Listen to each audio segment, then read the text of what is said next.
L'œil de l'IFOP, comme tous les dimanches, cette fois-ci avec François Cros. Bonjour à vous François. Bonjour. Vous êtes directeur d'études à l'IFOP. Aujourd'hui, on revient sur ce sondage, l'Observatoire du zémourisme, publié par l'IFOP pour la LICRA et la revue DDV. Vous revenez sur les ressorts en fait des électeurs d'Éric Zemmour. Qui sont les électeurs d'Éric Zemmour et qu'est-ce qui les motive? Et vous en déduisez que c'est un électorat national populiste. D'abord, ça veut dire quoi?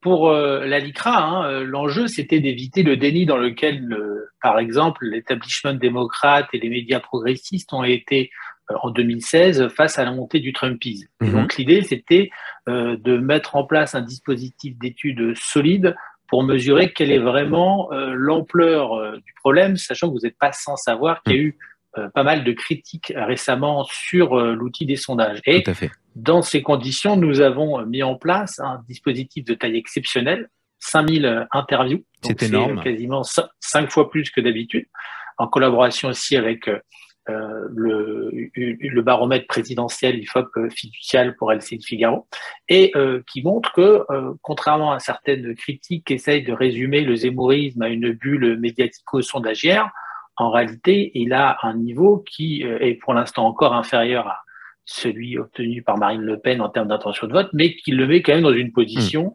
je dirais, de qualifiable au second tour. Et donc, ça pose vraiment la question de quelles sont les caractéristiques de ces électeurs. Ça, c'est la motivation, la raison d'être de cet observatoire du zémourisme mené par l'IFOP pour la LICRA et le DDV. Du coup, première conclusion, ce n'est pas une bulle, Éric Zemmour. Qu'est-ce qui vous fait dire ça?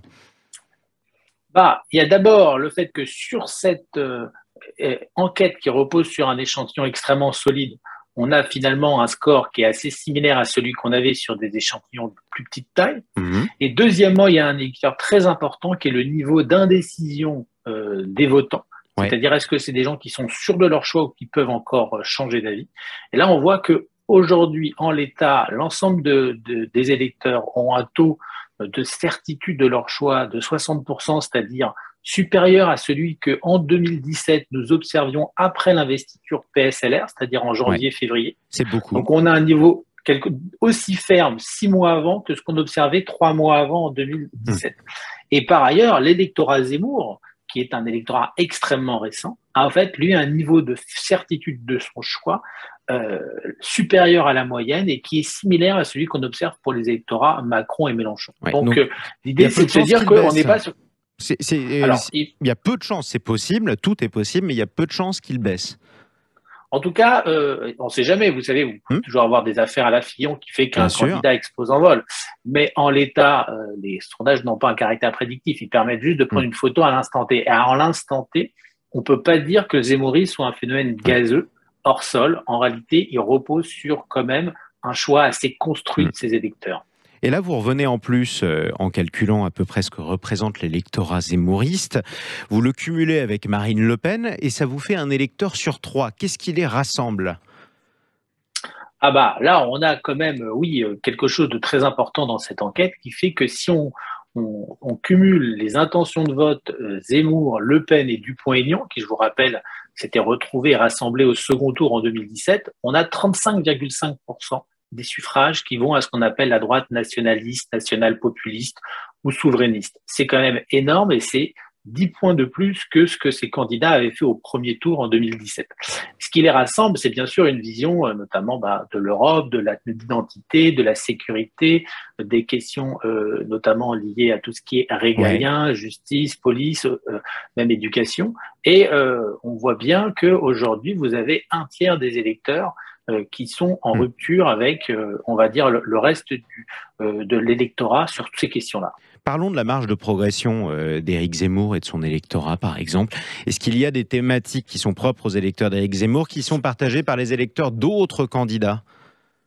Bien sûr, ce que montre, en fait, Éric Zemmour, qui est un amateur du théoricien italien Gramsci, qui disait qu'en gros, une bataille électorale, une victoire électorale n'est que le fruit de la victoire des idées.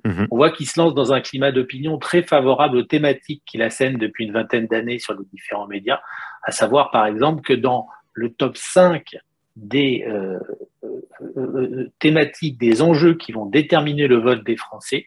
Si on exclut la santé qui, comme vous le savez, a été boostée par Le le Covid. Covid, en réalité, le numéro 2, c'est l'insécurité, le Ouais, numéro 3, c'est le terrorisme, et le numéro 6, c'est l'immigration. c'est ça. Et chaque fois, ce sont des thématiques qui sont très fortes pour lui ou pour Marine Le Pen, et dans lequel, au fait, on observe que les votants vont y accorder une importance Hmm. bien plus forte cette année qu'il y a 5 Y ans. Donc compris tout les ça crée, votants pour les autres candidats. Ça veut dire qu'il bien y a une marge sûr, de progression chez Éric Zemmour ou Marine Le Pen. vous avez les trois quarts des électeurs, des votants qui disent, trois quarts des électeurs, je ne vous Hmm. parle pas des électeurs Zemmour, mais les trois quarts des électeurs français qui disent qu'ils vont déterminer leur choix en fonction Ouais. des questions liées à la sécurité, à la lutte contre la délinquance. Donc, vous voyez bien que ce n'est pas limité qu'aux franges de la droite nationaliste. En tout cas, ce sera à suivre, y compris sur Sud Radio, dans l'œil de l'IFOP, comme tous les dimanches. Merci beaucoup, François Cros. Merci. Et peut-être à la semaine prochaine. En tout cas, on se reverra d'ici l'élection présidentielle, ça c'est promis. Je rappelle que vous êtes directeur d'études à l'IFOP.